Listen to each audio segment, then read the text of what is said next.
Hi, everyone, and welcome to what is episode 4 now of season 1 of the In the Green Room podcast. If you're joining for the first time, I'm Wayne Ingram. I'm a professional actor, and in this podcast, I am inviting other actors who are in the earlier stages, let's say, of their careers to have a chat about what it is to be an actor from kind of the early stages, as I just said. Part of the reason for doing this podcast, as me and my guest for this episode actually discussed later on, is actually because you hear a lot of stories about the beginning of people's careers, and you hear the success stories, but you actually don't often hear about the bit in the middle, which is kind of what I'm hoping to capture in this podcast to a degree. So this episode's guest is Sharni Tapako-Brown, who is not only an actress but also a producer of her own films. She's got a production company of her own, which she set up a couple of years ago. And so I wanted to invite Sharni on because actually I think that brings a very unique perspective on the career of an actor, what it takes to succeed in the industry, what's important, what's not important. Some of the kind of myths that are spread about in the industry are, I think, proven to be untrue when you actually produce your own work, as both me and Sharni have. So that's what we're going to be covering in this episode. I hope you enjoy it. Do make sure you follow Sharni on social media as well. And yeah, enjoy. So, as I just said, I'm changing tact and going for a slightly more, well, not necessarily a positive question, but I'm changing my first question, which you will have heard if you listen to the other episodes. You will know what my first question normally is. But I decided to change it up just because we don't want to start with negativity. So, in the hopes that this actually produces a slightly more positive answer, current global situations aside, how is the career going? The career is going well, actually. Good. Positive, yay! Yeah. Woo! So just before lockdown, about a month before, I was shooting for a straight month on the crew side, but also on the acting side as well. Brilliant. In Oxford, we was on a set of Creatures by Joe P. Oh yeah. Brilliant. You might have seen it, on social media. And it was a brilliant start to the year. It was a paid gig, solid month. We was living in this beautiful farmhouse full of other creatives, and it was just really nice to live in that environment for a month. Speaking about ideas, speaking about film, creating something.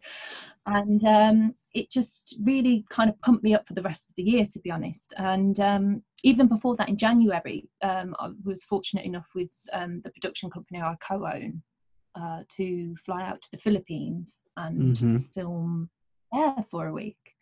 And that was in itself a fantastic experience. It's probably the first official international gig I've had and lucky enough to produce. So yes, everything else aside, it was going well. Good. Yeah, you seem to have a pretty good start to the year. I actually found when I left uni, a lot of people kind of being like, right, I want to go traveling now, and I naively did the thing of, well, I'm hoping to travel with my work. So I'm just going to focus on my work, and hopefully that international gig will come. I've come close to a few, but yet to actually have an international gig.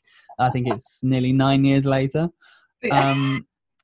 So the more easier one to get, arguably, international wise, is stuff like working for Disney somewhere, or things such as, if you can sing, I sadly can't that well, a cruise ship. And that's really difficult when you've got your roots and some settling at home. I think because you're away so long, to get a short international gig is quite specific.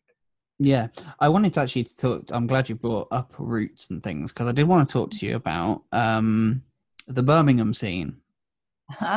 Because obviously we're from the same neck of the woods, roundabouts, and I had made the choice before I left training that I was going to move to London because that's where a lot of opportunity is, etc., etc. Equally, there's more competition, so it kind of balances out in that respect. Mm-hmm. But you graduated 2 years after me? 2016. Was it 2016? Yeah. Oh, you've made me feel really old now. It wasn't 2 years at all. It was 5 years after me. My God. I Was it thinking, really? I was like, no, it can't, no, it can't My be goodness me. Okay. So we're now what, year 4 for you then? Indeed, yes. So how has Birmingham been? I mean, obviously you've been producing a lot of your own work, which we'll talk about that in a bit. But in terms of actually opportunity as an actor, how has that scene been? Have you been tempted by London? Were you ever tempted by London? How come you decided to stay in Birmingham? All that sort of stuff. Indeed. So, on the whole, the West Midlands treated me quite well as an actress. Luckily enough, we still have an issue, and I'm trying not to get too much into the production side before prematurely. We still have a slight issue with funding things. So in terms of opportunity for acting, there's a lot, there's loads, there's a lot of creativity here, which is great. Paid acting though is way more narrowed in terms of opportunities here. I've been fortunate enough to have quite a few gigs here, independent film productions that have been, and also on Fringe. The Blue Orange Theatre is quite a popular Fringe destination in Birmingham, and you know, you do get paid for that as well. So I think the acting scene as a whole is more beneficial to you if you take time to network with people, because it is closer. It is more of a, as you said, with London there's more competition. There's less in terms of knowing who makes the films or who makes the shows in Birmingham. So if you take the time to network with those people, then you'll find yourself volunteering one day and getting paid the next, and then it kind of does this nice little arc. You know? So I think that's a summary, I think, of what it's been like in Birmingham. I have been tempted by London though, in the past. About a year ago, maybe two. No, let me think. Oh, my brain, literally time right now is it's really a real concept. Let's go with a year and a half ago. I was really tempted to move to London with one of my good friends who's also an actor. His name's Tom King, and it was almost set in the cards, but I decided not to. And I think that is due to I ended up receiving contact for an agent based in London who are quite good, and I ended up being represented by them. And so I thought, oh, okay, maybe let's just see how this goes then before I move. So I didn't move, and I'm quite happy here at the moment, currently. So we'll see how long that lasts. So what was it about London that kind of lured you in, or and equally, what was it that ultimately was the factor for staying in Birmingham? Because it's a debate that a lot of actors have amongst themselves, particularly those that are freshly due to graduate. I've spoken to actors recently who asked that question, like, I'm perfectly happy not being in London. Should I move to London? And it's there's no kind of one size fits all answer. So so what was it about London that tempted you, and what was it that tempted you to stay in Birmingham? Tempted me to London because I think it is at the time, especially when you are fresh from graduation or a year into it and you haven't seen as much work as what you thought you would at home, you have this view. It's almost like the American dream. It's like the London dream, you know. So there is more opportunity there. You can't deny that. There is more funding there. There is more roads to networking with people. You're surrounded by a much more creative environment. Sometimes you're starved of that a little bit at home. like I said earlier, when I was filming for the month, I loved being in that environment with so many creative people, chatting, discussing ideas. And you do get that more in London than you do here. Yeah. So I think those factors of me thinking I'm not where I thought I was going to be, so I'm going to look at London and see what that could provide for me and my career. I think that's what mainly drew me to move into London. Yeah, so I think that's and so what about staying in Birmingham? What was it that ultimately kind of clinched the deal for you? What clinched the deal? I think going back to the point about being represented by a London agent, that boosted my confidence a bit. And I think I realised then that it was more of a confidence thing with me while I was considering London, because I thought that's the only place where I could potentially get noticed. And I think with that little confidence boost of being noticed by this agency, and also this was around the same time when we was looking into producing films and starting all that up. And I was thinking, well, why not just give this a go? This has fallen into place right in front of you. Why not just ride the wave a little bit and see where that takes you? And wave kind of shored me to Birmingham, because that's where those things fell into place for me. And I thought, okay, well, yeah, let's stay. Yeah. So let's talk about your producing, because it's been a very interesting wave to watch, and it's happened actually for you, I think, very quickly. Yes. Very quickly. It's been very impressive to watch from afar. Country Star Productions is your production company, yeah? Yes. And yeah, it's moved very, very quickly. I don't necessarily want to get into the ins and outs of your company, because I think people can research you for that sort of stuff anyway. But one thing that I did want to ask, because I've obviously produced my own work as well, as you know, and I find it to be a very, very interesting experience from an actor's perspective. So what have you learnt about being an actor from producing your own work?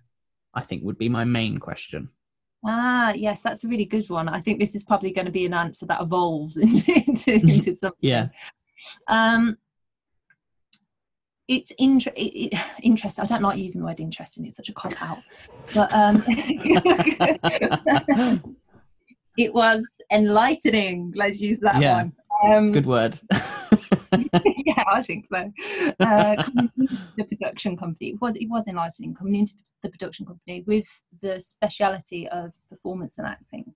You know, my partner is a cinematographer, my business partner, and we are on a good level. We kind of, he's more technical, I'm more performative and narrative. You know, so with that in mind, what I've learned as an actor from doing producing is that networking is so important, and professionalism is really important. I've been crewing films where I've seen actors moan a lot, and I've been acting in films, being involved in the moany discussions with actors, you know. So I've been on both sides of that. And I think for me, as an actor, I appreciate everything everyone does a lot more, because I'm aware of what to do. I'm aware of the hard work. And I think with that understanding, that's helped me feel more comfortable on set and in production. So I feel like I can reach my acting level quite comfortably. I've got this thing where I can't act properly if I don't feel comfortable. And I think that's probably quite common, I suppose. But and I think that's really helped me as an actress understand what people are doing, why they're there, and also understanding my rights as an actor too. That's really helped. It's funny, isn't it, how when you actually have to get into the weeds of actually, if I'm employing somebody, what do I actually have to do to make sure that I don't get in trouble? And then that then bleeds over very quickly into knowing actually what you should be asking for as an actor, what you should be entitled to, whether that be the likes of breaks and things like that, or even, you know, contract stuff, the logistics of contracts, not even necessarily the rights within a contract. And also, as you say, like knowing what it is that everybody's doing and what it is that everybody else has got on their plate. I think there's a danger as an actor very often to get so insular when you're on set and in rehearsal or whatever, because obviously you've got your job and you're focused on your job. But I always say to actors, you are just a tiny, tiny cog in a very big machine, particularly when it comes to film. I mean, there's so much going on mechanically around you. And that's why, crew are trained to kind of dote over actors a little bit and get them whatever it is they need. It's because it's not about feeding the ego of the talent. It's not about making sure that the talent is comfortable per se. It's just making sure that everything runs as smoothly as it possibly can. The actor can then focus on their job and not have to focus on where they're going to get a bottle of water from, for example. And just so that everything can run smoothly and everybody knows where everybody is and everybody's where they should be at any one time, because it's a cliche, but particularly with film and TV, time is money, and you can't afford delays. You cannot afford delays. And I think when you start producing your own work, you become very aware as an actor of everyone else's budget when you're not producing. Yeah. And you just become aware of what your role is a bit more. I wouldn't say seriously. I think every actor does take their job seriously, but you become more aware and more sensitive. And I think a little bit more dedicated to doing your part, your little part in the machine as best as you can, so everything else starts to run. And I think that's really helped as well as an actor. The sort of preparation that you have to do, different from stage to film, to be able to just deliver the right amount with the right time frame. So not have to take after take after take after take after take, because that is money. That is a lot of money. I'm not saying do it in one take, but although if you can, obviously brilliant if you can. Absolutely brilliant. Although you probably end up doing one more for safety anyway, just to be sure. You do. It's a nightmare when you're trying to be emotional. You're like crying and they're like, one more for safety, and you're like, I just gave you everything I have. Quite funny. So have you, when you were producing, in fact I think I know the answer to this, but I shall ask anyway, have you been involved in the casting process? Yes, I have been. If we are producing something, we do like putting self-tapes out there. We do like doing it as fairly as possible, because I think this is where my acting side comes in a bit here. And I like things to be done that way, because I think that's how I would like, if I was outside looking in, applying. That's how I would hope it's done. So let's do it that way. And that's been really eye-opening, the casting. Right, that's the thing that really opened my eyes when I cast my first show. I did a workshop audition, and it really opened my eyes to the casting process, and how much I learned about, I think, a lot of misconceptions around how casting happens, and a lot of misconceptions about what it is that's going to help you get through the door. I can't tell you, some of the cover letters that I read were quite shocking. And not in a way to ridicule people, but actually the degree of I'm trying to choose my words very carefully. I know exactly what you're on about though. But just a little bit of I would say ignorance of the other side, I think, is the most diplomatic way I could put it.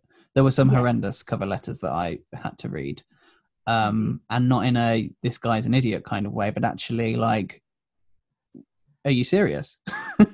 Like, do you understand what you're asking of me as a casting director or producer or whatever? So let's talk about what it was that kind of opened your eyes. Similar to what it was you discovered. Yeah. Yeah. It is that exactly that what you say in terms of the casting process and cover letters, and even to the point where self-tapes. You know, I'm not particularly fussy on how self-tapes are filmed. Yeah. But you know, some people forget to attach sound, which makes it difficult. Okay. Yes, and things like that. We've had some interesting ones, and going back to the cover letter thing. You know, we had cover letters with people that haven't even attached a website or a headshot or anything to their application, and you're there thinking, well, I have no idea what you look like. Yeah. You know, but I think something as well that we have done is always get back to people who haven't been successful. I think you know, it's a real bugbear of mine at the moment. I know some production companies are huge. I know it's impossible to get back to the amount of people that might apply for certain jobs, but I think if you at least get to the stage where you've got a self-tape, you've got an audition, I think it's the right thing to do to get back to people. I think so. I agree. I think if I'm ever fortunate enough to have a voice on the matter of higher budget things, I would definitely push for that, because I think it's important. And I think it's getting better. Yes, I think so. Marginally. Yeah. It's not been a significant change, but it's marginally getting better. Yeah. And I do think that a lot of things for actors are getting, I mean, again, current global crisis aside, I think things are starting to improve for actors on the whole. I think things, I mean, the work that the likes of Equity and things are doing at the moment to really improve things for actors is really good work at the moment. I think they are doing a good job. They're evolving. But I think social media's playing a big part in that as well. The acting community is very vocal particularly on Twitter, which is where a lot of casting directors and producers are as well. And I think that the joint voice is starting to get heard quite a lot, which is wonderful to see. So let's talk through when you're casting. What is one of the biggest things? I'm kind of asking this as a loaded question because I kind of have my own opinion. But so what might be one of the biggest things that might be a deal breaker for you quite quickly in terms of, let's say you've got a lot of people to get through. One of the processes of casting, which I learned, is quickly eliminating people from the pile. Yes. Yeah. It's brutal. You have to do it. Yeah, exactly. You have to. You don't have much choice. And so what is one of the things that would be top of that list to quickly sift through and get rid of loads of people off that pile? What would be one of the things that jumps out at you? I think, well, this is sort of coming from the sort of cover letters that I sent through or applications that I sent through. And it is about, for me, it's factors. So if you're casting for a specific role, do they suit the description? Because the amount of people that do apply for things that are nothing like the very clear description is quite high. So I think as not being pretentious, but trying to just offer that bit of advice is just read it carefully. You know, if they're specifying something, don't apply, because they're going to swipe you off quite quickly, and that's one way of getting through quite a lot. If it's unspecified, then the way I sort of go around that is one, looking at how the cover letter is written. Because some cover letters are just a little bit, here I am, that's it. you know, and there's no CV attached or there's no headshot attached. Yeah. So then they automatically are gone, because if you can't see at least maybe a spotlight CV or one that you've done at home, even, you know, a CV of some sort, then it's difficult to gauge what experience they've got, where they've come from, where they've been, and I think that's really important. And then I think, especially for film, you do look at the show reel if it's attached. Yeah. And you see them on screen then, and that's so helpful, really helpful. I remember this at uni, actually. And I was thinking, I don't need a show reel, right? Or why do I need a show reel? You know, at uni, honestly. Yeah. And I bloody realise why you need one now. You know? Right. It's really important, and because especially for that was my first process of elimination when I was casting. No show reel. I'm not auditioning you. Although one person did get in, but they only got, and I think this is a really interesting story for the audience as a whole, because one person did get in who ultimately did get cast in the job, but the reason that they got through, and the only reason that they got through, and I believe I have told them this personally anyway, so but the only reason they got through was because somebody last minute dropped out of the workshop audition, and I needed somebody to fill the numbers to make the workshop tick over as I had planned it. And at the right moment, they were top of my list when they emailed and said, look, I want to audition. They didn't have a show reel, but their headshot, I thought, actually, I'm willing to take a punt because I need the numbers, and your headshot looks like you would look like what I'd want for the role. But had they emailed when everybody else had emailed, there's no way they would have got an audition. Absolutely no way. Yeah.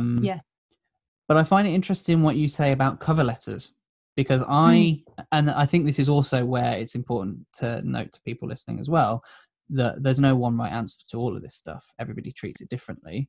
And particularly if you are, because we are not professional casting directors, we have produced our own work and have found ourselves in a casting position. So that's to say that just because we're saying it this way doesn't mean that this is how casting directors do it. They're going to have their own way. And likewise, other producers are going to have their own way, because I did not give a damn about the cover letters, to be honest. Oh, really? I did not give a damn. I wasn't interested. I was only interested in your cover letter if I wanted to call you in for an audition otherwise. Because I would look at showreel and headshot. Those would be my two main things. If I thought, you'd fit, then I'd look at the cover letter and then try and judge from the cover letter whether or not somebody would be suitable, somebody I'd want to work with.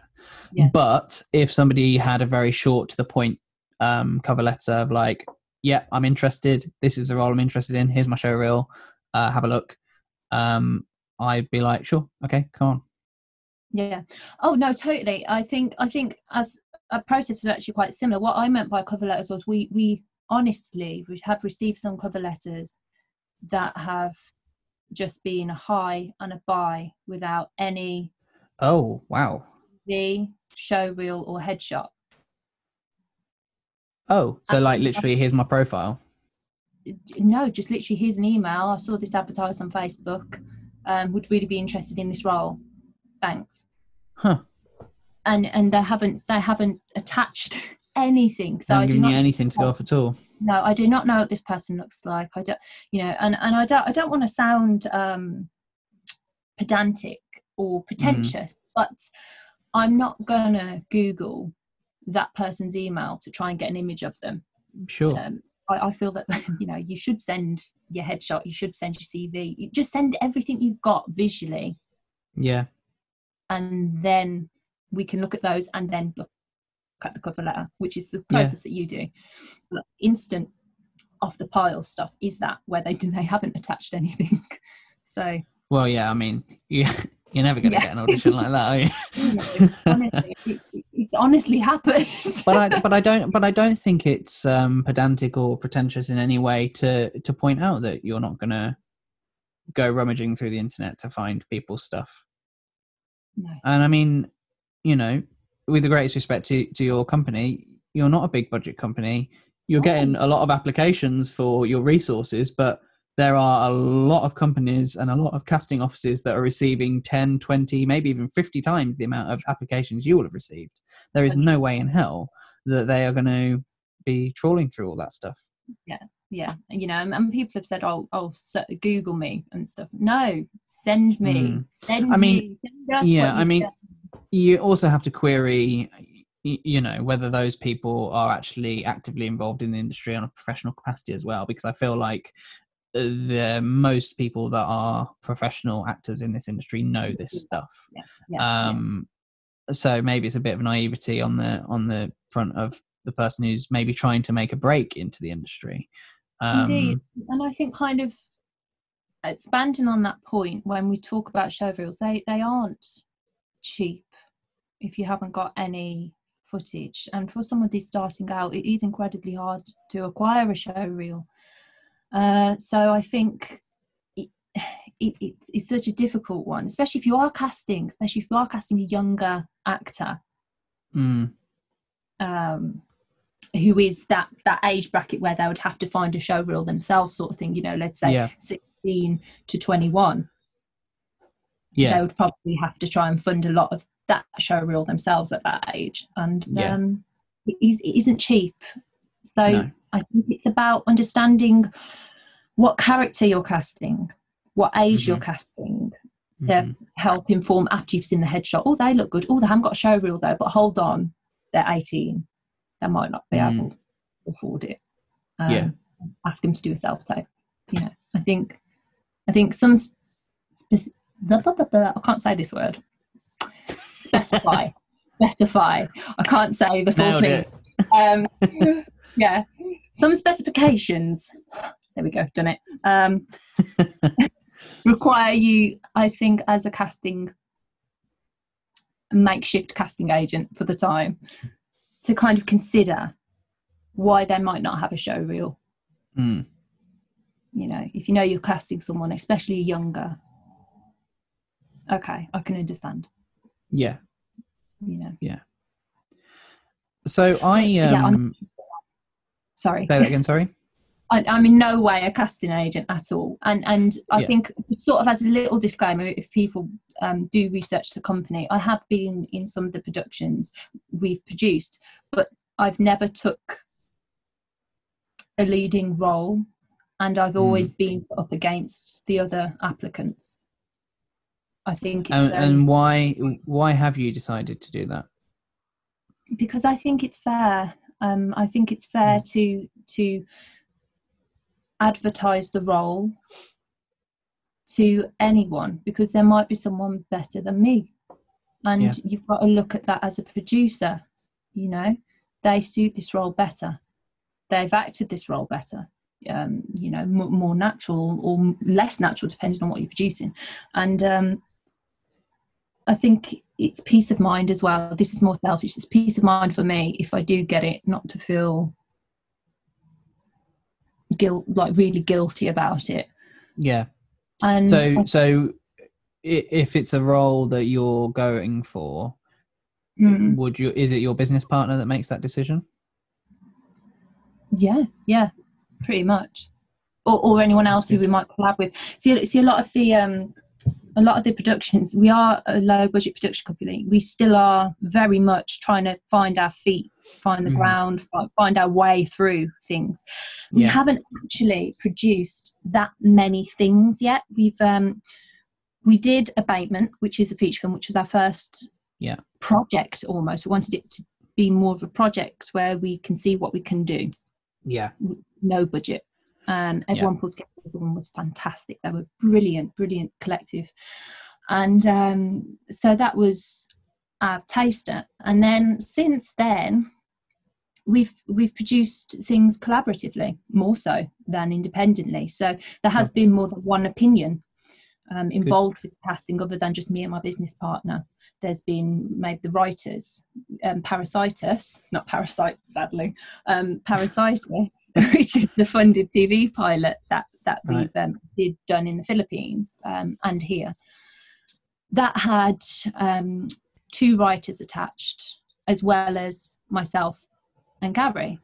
So we all kind of worked together there. And then when we was in the Philippines, it had a different director and a different crew helping us. So I think from the little we've done, really, we're trying to stay as fair as possible with that side of it and my involvement as an actor. So one of the real big questions that always goes through my head, and it's been a battle that I've had so many times internally as somebody that produces their own work on occasion, is how do you reconcile, or is it not even an issue for you? It might not even be an issue. But how do you, okay, let me give my kind of thought process that I was having, and maybe that can form the actual question itself. I came to a point where I was producing my own work where I was putting so much time and energy into producing, because it takes a lot of work. It's a lot of man hours, as I'm sure you can testify.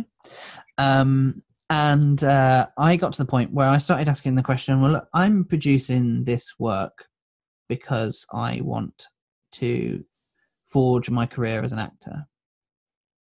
Yes. But what if I put all of this time and energy that I'm putting into producing into actually building an acting career? Is that a question that you ask yourself frequently? Is it something that you've managed to mentally kind of get around? Have you come to a kind of satisfactory conclusion in your mind? What are your kind of general thoughts on that side of things? Because it's a big battle for me. It still is now, and I don't produce as much work these days. But I'm kind of going back onto the train of thinking maybe I should be producing more of my own work. So it's a regular conversation I have.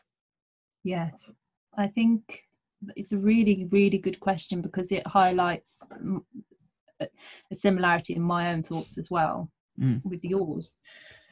And it does creep across the mind a lot. You know, you're thinking, you're there, or well, for example, I'm sitting there thinking about how I can contact this person for this script, or maybe organising a call sheet, or maybe organising emails and things like that. And I'm there thinking, I haven't checked Spotlight at all today. You know, for example, just a simple thought that pops into your head, but then it grows sometimes, and then you think, oh, deeper on that level, where's the balance here? Because I do really enjoy both, but I think during this time in lockdown, I've been doing a lot of meditating, and it sounds quite like ooh, but it really helps put things into a clear perspective. It's so easy to overthink these things, and I think what it's done for me is I've got to think, there's where I want to be. So I started producing with my acting firmly in mind, and how that can help me grow as an actor, and how it can help me learn more skills as a producer. You know, it was always kind of hand in hand. Acting takes priority though for me. My business partner knows this, and a lot of people that I work with know this. So I think it's about being truthful to yourself and the people that you're working with as to why you're there, which really does help. But also making each decision to think acting.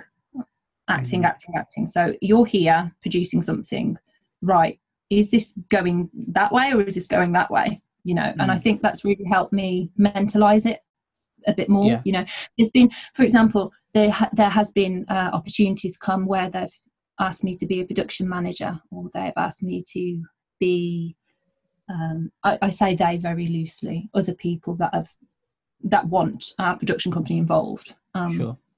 in projects and things, and I have declined because that's not where I want to be. Yes, it's paid. I'm not being ignorant. I very politely decline these things. I'm not a diva.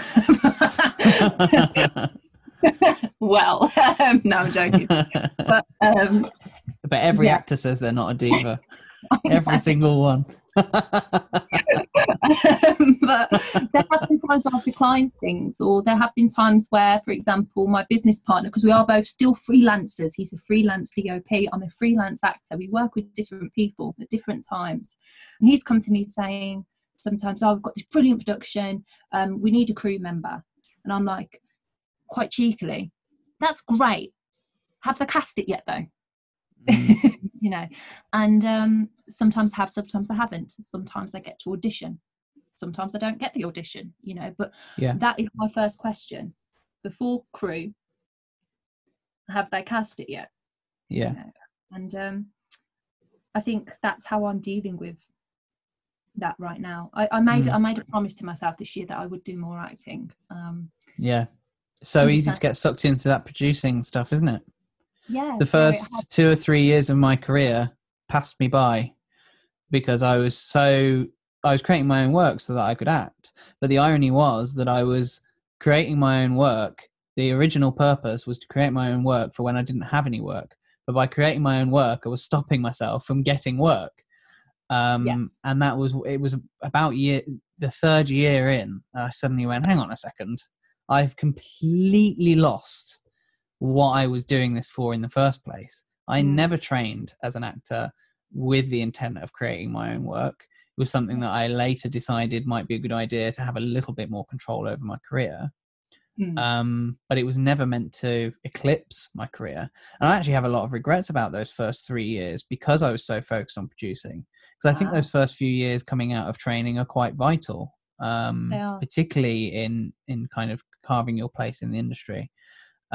Maybe grass is always greener on the other side. Maybe there's a little bit of that thinking there. But I think it is so easy to get just sucked into it. I think you do have to make a very conscious, you have to be very intentional about how much time you're going to give to both. I mean, the irony is this year, I don't think anybody's doing more acting. It's kind of like, you know, proper down. It is correct that this whole trail of thought is completely correct. I wouldn't say don't do it if someone's fresh out of acting, or if someone fancies a little likewise. I wouldn't say don't produce, it's going to take your life away. I just think do it with acting in mind. Always prioritize the acting, because, you know, being a producer, you meet other producers, and you get in that circle of people that are creating, that will look at you as an actor, not a producer. You might be on board with them. I've been fortunate enough since lockdown to be part of the Midlands Film Archive submissions team, and that's been started up by a lot of local filmmakers, writers, creatives, spoken word poets, and it's a brilliant community that I don't think I would be involved in without the producing that I've done, or you know, I think it's all about staying active as well. You know, I'm busy, I'm doing stuff, you know, and there's no shame in telling people that you're busy and doing stuff. You know, it helps you stay active, it helps you stay current, and it kind of sets your mark as an individual in the industry, you know, whether that be independent, whether that be stage, whether that be big industries. You need to set your mark to be able to be recognized. And so I think it is always encourageable for me to tell people, I think you should try different avenues, give it a go. You never know. Network, it's all about networking. Isn't it? It's I mean, it took me a long time before I kind of finally accepted that was the truth of the matter, that network is the most important thing that talent and work ethic is not going to be your ticket. It helps. It definitely helps. Because particularly once you've done the networking, you then have to back it up. Yeah. But actually the first port of call is the network, for sure.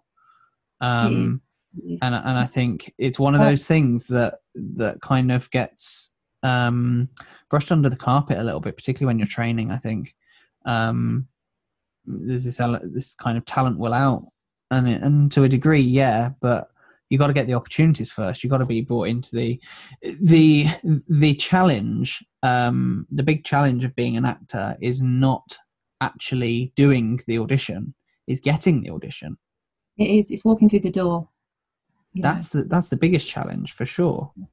And sometimes it can happen in the most luckiest ways. I was really absolutely. To go to this audition for a kids show tour in Australia. I didn't get it, but I gave it my all because I was given 24 hours notice to learn it all. Luckily, did it, thank God. And there were two gentlemen in the room. The one was forward, though. He was fronting it. The other one was sort of back. So I was kind of assuming that he maybe didn't want to get too involved. So I just did the audition, brilliant, walked out. I then had an audition through from my agent for this HBO TV series that I don't think I can name because I had to sign something. And I walked into the room and there was this guy there and I was like, I recognise you. And he was like, we've met before. And then I was like,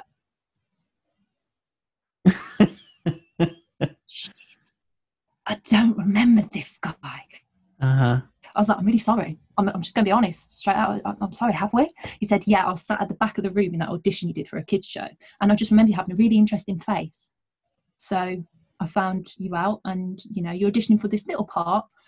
And I thought, yes, something's happened where it's been quite a niche level of networking. But you can network in the places where you think you don't have to anymore, For example, I was in an audition. I don't need to network anymore, but I did, and I never auditioned from that. Sadly, I didn't get either. I tell you what, some of the work that you get or the auditions you get come from the most unlikely of places. You've got to be alert, which is quite funny given the circumstances right now. But as an actor, you've got to stay alert. Yeah. No, but you do, and it's again, it's just one of those things that I think doesn't get talked about enough. It's very difficult as well. I'm actually a bit of an introvert. I'm a very shy guy. I always have been. In terms of introductions, I don't like strangers. I just don't like strangers. Really but you kind of have to. Yeah, I know. But as soon as somebody introduces me to somebody, I can talk to them for hours and hours and hours and hours and hours. But that first introduction, I'm like, no, I don't like it. I feel very uncomfortable. Very uncomfortable. Which makes networking hard. But it's one of those skills that you really need to nail down very quick, I think. Yeah. And I think it really needs to be taught more in training. Doesn't it? Yeah. Just as a drop-down statement, it needs to be normalised more when you're training. An agent's come to see you in a play, you go up to that agent and you network with them. Or someone, it doesn't even have to be an agent. Don't tunnel vision it, Who's the Well, it doesn't even need to be next to. Yeah, it doesn't even need to be looked through the lens of networking either. Just get to know people. Well, it's as simple as that. And it's about not feeling cringy about going up to someone or a group of people and introducing yourself and just having a bit of a chat. About anything at all. And I remember it's taken me a lot to get used to networking, a bit like you, I think. And I'm still learning an awful lot about things. I think with acting, you are consistently learning, no matter how old you are. Something will always surprise you. It's one of the joys of the job, I think. Yeah, it is. You end up learning some stuff that nobody would ever need to learn in their entire life. But hey, you think you've got it all covered, and then it's like, no, you haven't. So how have you has the acting career, or has the acting industry been at all like you expected before you graduated? Before I graduated, somewhat. Has it met expectations, missed expectations? I think it's a matter of all that, really, in which I won't just leave it there at. It's a matter of all of it. So I think during my time at university, my expectations changed in that little section of training. You know, I started it quite naively. I ended it looking at it quite cynically, and I don't think that's anything to do with the training per se, but I think I looked at it with the sense of, where the hell do I start? And also I looked at it really competitively, in the sense that I'm like this tiny grain of sand, and there's like loads of other people. Why would someone look at me right now? Yeah, I don't. When I looked at it that way, when I graduated, and I thought, right, I've got to change that. I've got to look at things different ways. But I think now I look at it in the sense of, you can't see it that way. You can't see it that way. There's going to be so many more people better than me. There's so many people doing the same thing as me. Why would I be any different to them? It's about accepting that, yeah, they're there, but so are me. Yeah, so are you. So I think it's about accepting that it is a little bit of luck. It is a little bit of who you know, and it is a little bit of your attitude and your talent and your dedication to that. And you know, some are more than others. Yeah. And I think it's about being aware of that, so you can sort of look at things more positively. It's so easy to say that, you know, the whole phase of, you just listen to that one negativity, or focus on that one negative comment, or the fact that you didn't get the job. Look at it, try. It's kind of habitual in your brain. You've got to try and look at it. Well, I got the audition though. You know, didn't get the job, but I got the audition. That's fantastic. Going back to that example that I gave, getting that audition for a TV series. Yeah, I didn't get it, but the director's on my social media now, and we talk quite regularly. Yeah. You know, yeah, it's not a job, but it's something positive. Somebody saw me. It's brilliant. And I think you booked the room. Yeah, exactly. And the thing is, I think as an expectation now, I'm constantly getting surprised by things, but I expect to receive what I put in now. If I put the time, the work, and also the understanding, that's a big, the understanding, the awareness in, then I'm not going to get cynical about things and think, but I've put all the time and the effort and they haven't even given me an audition. Well, no, because I understand that it's about different things sometimes. Yeah. Move on. It's there's so much out of your control. All you can do, as you say, is put in as much as you can, and as you say, generally you tend to get out to a degree what you put in, but equally to have no expectations that the world owes you anything just because you put the work in. Yes. Because going back to what we were saying about casting, you can put all the work in the world to get yourself an audition for a job, but if you're applying for a job that you're just not suitable for, there's no hope in hell that you're going to get an audition. Exactly. And so it's about balancing everything, about balancing talent, suitability, network. You know, I hate to bandy it around, but it's the difference between, you know, working hard and working smart. Yeah. You've got to do both, because without working smart, you can put as many hours in as you want, but you're not going to get as good results.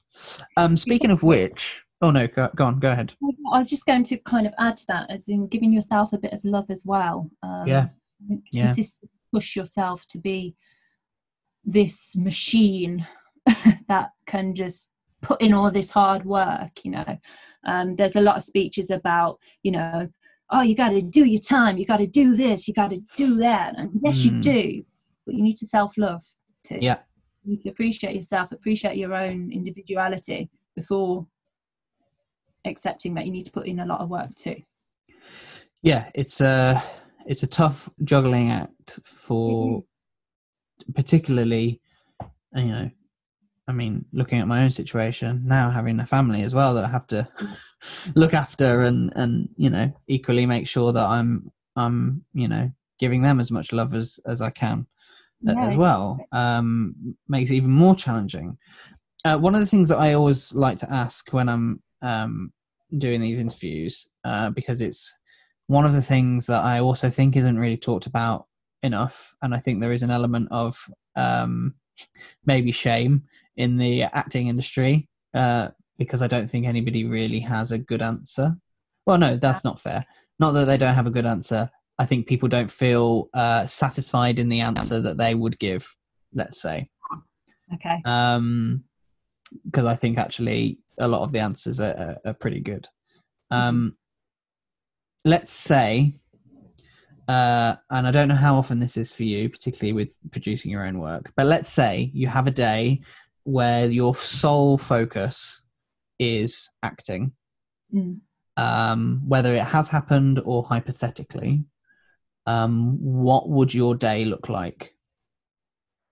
I've had a lot of my days are sole focused on acting. Fab. Yes. They're the best days. They are. They're brilliant, and you know, they are all different.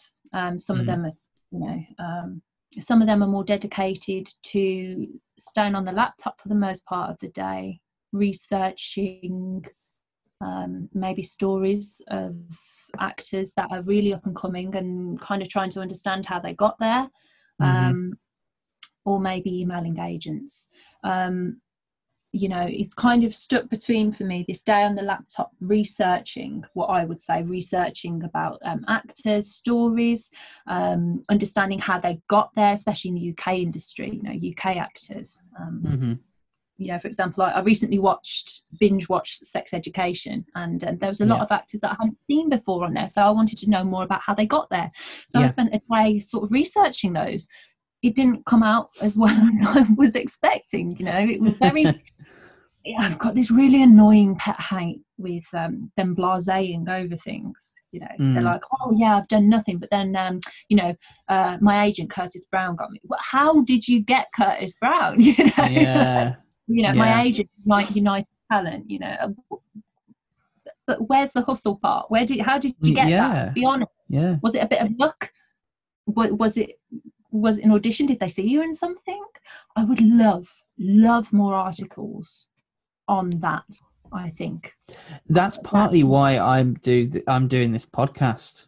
Yeah, because I am really bored of interviews with actors that people know. Yes. And you know, no disrespect to anybody that's come on this podcast at all. And you know, there are some people that actually I'm kind of like, I really want to chat to you, but I don't know actually if you're too high profile, and I don't want to then kind of offend you by lumping you in with the people that nobody knows, kind of things. But I think it's a really, really valid part of the story that isn't getting talked about. It isn't, and I think deliberately isn't getting talked about. Yes. And I think more stories like this need to be told about the work that people do at the early stages of their career, the struggles that come with it. I mean, yes, it's equally nice to hear podcast interviews with actors that are well known talking about the struggles that they've had. That's got its place, because you then go, okay, I'm not in it alone. But as you say, there aren't enough stories and there aren't enough articles and interviews with people about how they got to the point where they landed these big roles, these big agents.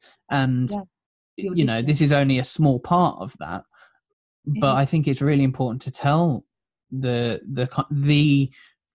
hustle of the jobbing actor really at the bottom of the rung, the first rung of the ladder, or maybe even the second or third. But those level 1 actors, entry level, shall we say, they don't have many TV credits, they don't have many film credits, they don't have many big known stage theatre credits, because they are just as important, if not more important, a part of this industry.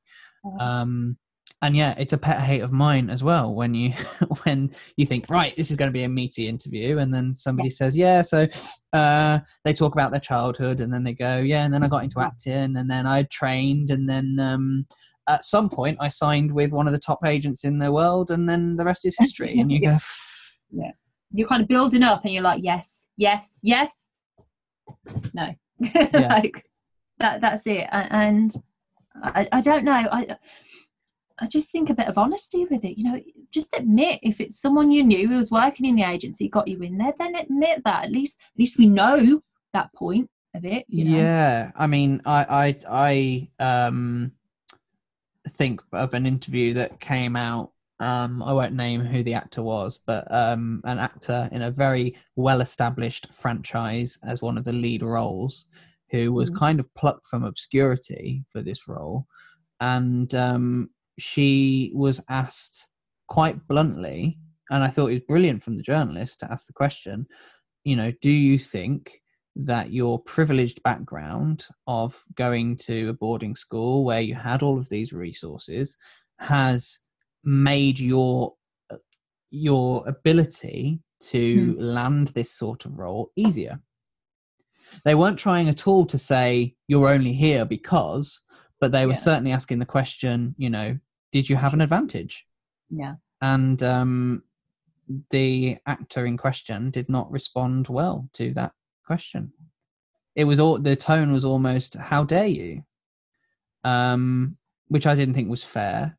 I think it made the actor look quite bad, actually, sadly, because it was a really good opportunity to say, actually, yes, it did. And they might not believe that, and that's up to them. I don't want to kind of pass too much judgment on them. Of course. But I do think it is a shame that more candid conversations like that don't happen. It is a shame. Because equally, honestly, I've always found it frustrating when you meet up with another actor and you ask what's going on, and you hear them tie themselves in knots trying to take what is a very small project and make it sound like it's something big, grandiose. I kind of made a promise to myself that if somebody asks me what I'm up to and I've got fuck all on, I will say fuck all, because I think it's healthier for the industry to be that way. I think there needs to be more transparency. I think so. I think that echoes in a lot of things, but in the industry, I think there does need to be more transparency, just more truth to it. Is our mum and dad casting agent? Is that how you've got this gig? Just be honest. Tell us. So at least, and that's not to discredit anybody it's not a terrible at all. thing. No, it's great.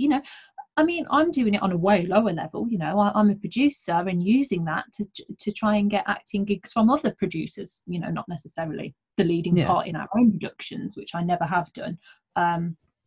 I've done a few little supporting roles, but I use the contacts we gain there to get more work, and I don't see any shame in that.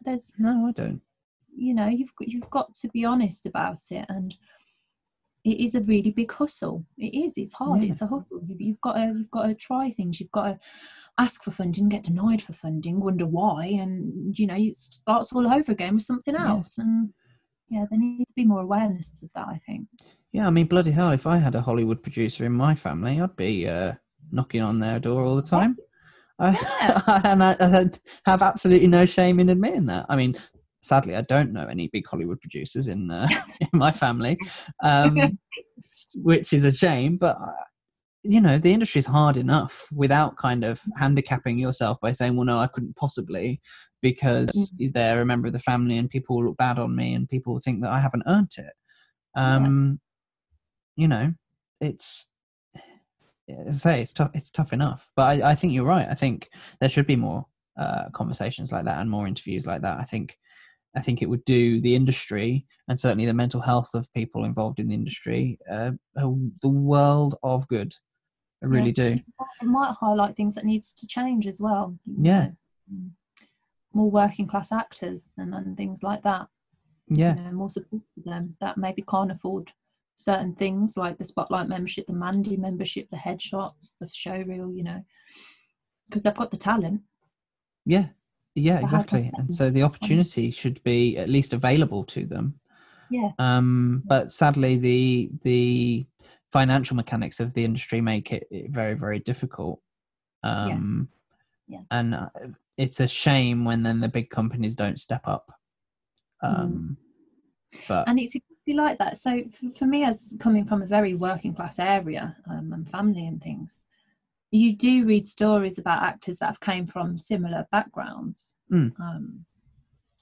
And this whole blasé hustle thing that is attached to them just makes you look at this mountain that's so high with no way of starting to climb it.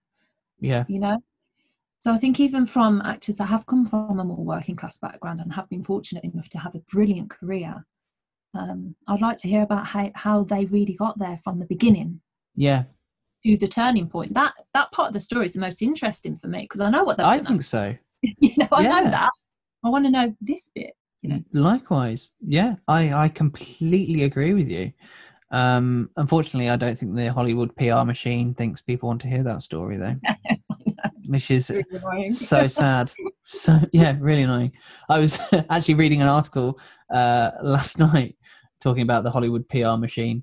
Reading an article last night about Robert Pattinson being in lockdown, in the midst of his Batman filming, and they said something along the lines of, whilst we're sure that Robert Pattinson is trying to make the most of his lockdown, it is fascinating that he has admitted to watching all of the previous Batman films and really deeply researching his character. I was like, no, if he hadn't watched them, that would be fascinating.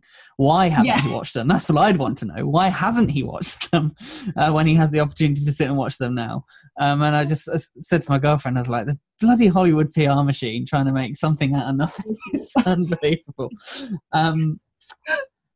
Anyway, so we've been going, I think, for over an hour now. Yeah, and your question about what does my acting day look like went into a really oh my god, so it did. Go for it. Yeah, I'll quickly summarise it now. So I have days where I'm reading those stories, trying to understand it a bit better, maybe even emailing some people if I get names of really early on agents, etc., emailing them. And that's usually a day paired with emailing agents. And then other acting days, I read plays and practice monologues, and I like doing monologues, filming myself, and then also doing them as if I were on a stage, because I think that just helps me keep up to date with the difference of things. I think that's really helpful, really beneficial.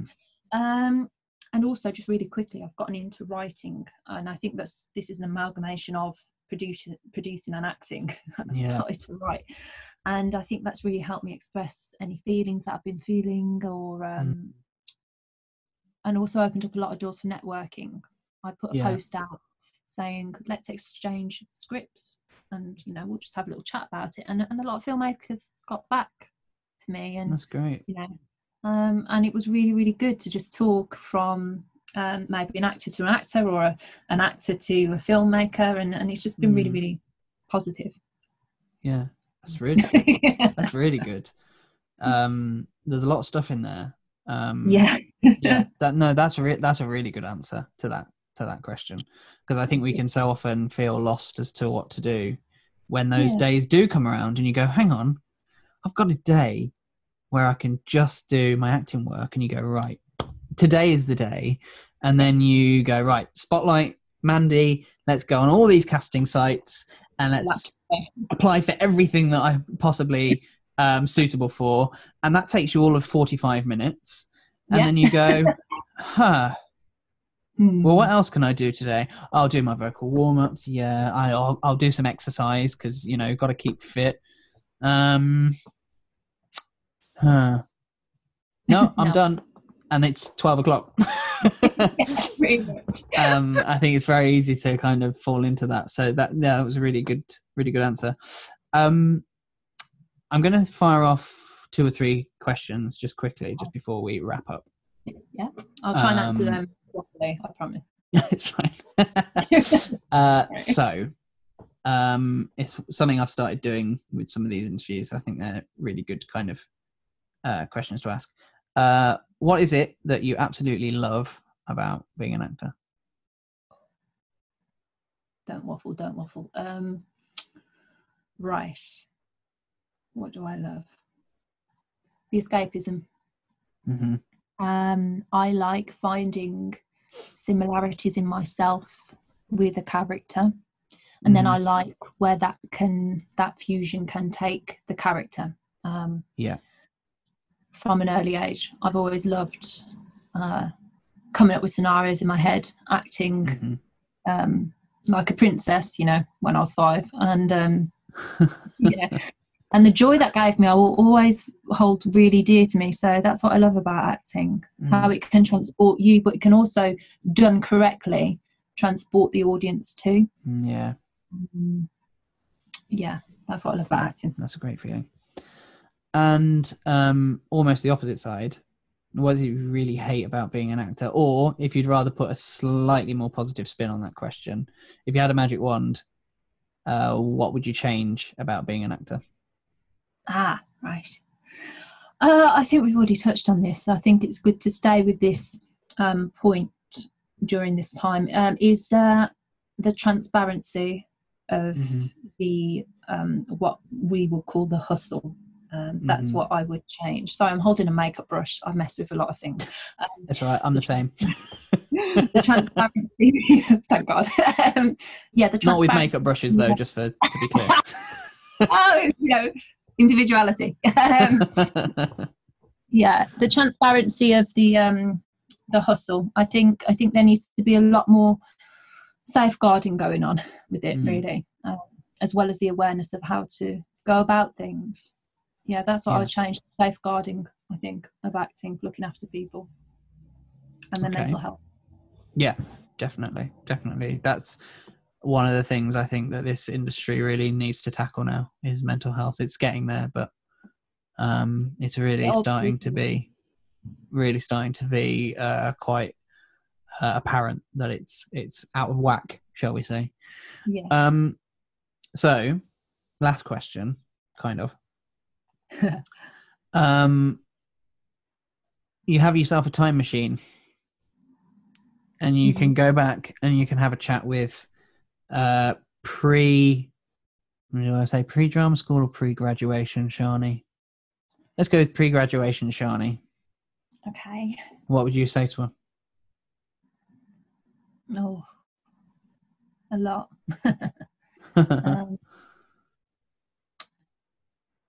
I would say, because I know what I was going through during some graduation, pre-graduation, and I would say, don't forget why you love acting, because it's not only you being able to escape, but it's you being able to discover things about you to make you stronger. And I think that was really important to pre-graduation Sharni at the time, to be able to continue doing what you love and serve what you love, because in itself that is loving you and loving what you want to do.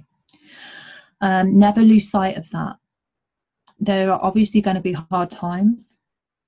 There are going to be times where you think that's unfair, or that's not right. You're going to have some bad experiences, and what will help you get through that is remembering that dedication to yourself that you made when you were 5 years old. That joy, and one day it will come to you. It will do full circle, and that joy you will feel again doing what you love. That was beautiful. Oh, thanks. Pre-graduation Sharni. Yeah, it's amazing, isn't it, how much is going through your head at that point, I think. particularly because for so many of us that is crunch time. It is, or at least that's how we build it up in our mind, I think. This is it now. Yeah, and it's so easy to let the lines get crossed between what's going on personally as well. Absolutely. Especially in drama school and university. You know, the first taste a lot of people have for independence, and you know, it does go wrong sometimes with people or yourself, you know, and you've got to not really try not to cross those lines and forget why you're there. Yeah, definitely. So I'm going to wrap it up, Sharni. This has been fab. I hope so. I'm really sorry for being a bit it really has. And as I said to you over email, I think your perspective as somebody that's produced their own work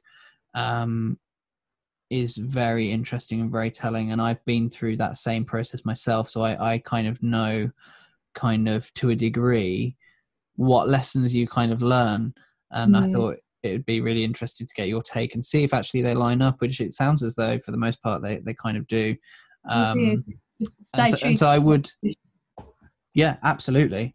And so I would encourage people to produce their own work and just for the experience, not necessarily to set up a company and have a career shift, but just to experience doing it, because I think it really does. It opens your eyes to a hell of a lot that goes on behind the scenes, and really, as we said earlier, it cements in your mind actually your role as an actor and what that means, and also equally what that doesn't mean, and how important and how not important you are at the same time when it comes to the overall production. I know that obviously you've got your production company. I think if people want to find out more about that company, where should they look? And equally, if people want to find out more about you or have a chat with you on social media or whatever, where could they find you personally? Yeah, wonderful. So with me personally, it's researching my name. It's quite, you know, I didn't have to change my name for equity. It's Sharni Tapako-Brown. Might have to spell that out, but yeah. So searching my name on Facebook and Instagram. My Facebook and Instagram are an amalgamation of private and you know, professional work, because I kind of like to keep it that way. It's just a personal thing. And I'm on Twitter, Sharni Brown, @SharniBrown. And I was about to say something. Spotlight, obviously, my CV. Yes. Attached there, don't worry. Although I'm dying to get some new headshots when I can afford it. You and everyone else right now, I think. Pretty much, I think. Yeah. Pretty much. For the production company, it's Country Star Productions, and you can find the website on Google and also on Facebook. And we are also on Twitter, all under the same sort of name, Country Star Productions. So, yeah. Fab. Again, this has been so good, Sharni. I'm so glad managed to get you on.